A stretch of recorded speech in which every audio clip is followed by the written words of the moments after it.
கரெக்டாக 1 ஹவருக்கு முன்னாடி மார்க்கெட்டில் வந்து எஸ்எம்சி ட்ரேடர்ஸ் வந்து ஆக்டிவ் ஆகிருக்காங்க. இது வந்து ஒரு நல்ல மூமெண்ட், பிக் மூமெண்ட்ஸ்லாம் இந்த மாதிரி நேரத்தில் நிறைய நடக்கும். அது போக மார்க்கெட்டில் வந்து இப்போ ஒரு லிக்விடிட்டி ட்ராப்பும் நடந்திருக்கு.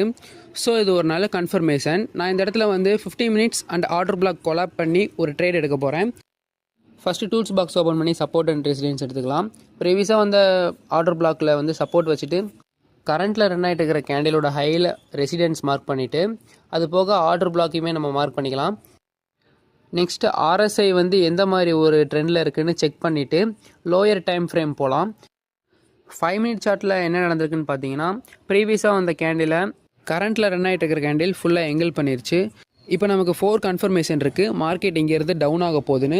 ஸோ கரண்ட் மார்க்கெட்டில் நம்ம என்ட்ரி எடுத்து ப்ரீவியஸாக வந்த ஹையில் ஸ்டாப் லாஸ் வச்சுட்டு 1:2 ரேஷியோவில் நம்ம டார்கெட் செட் பண்ணலாம்.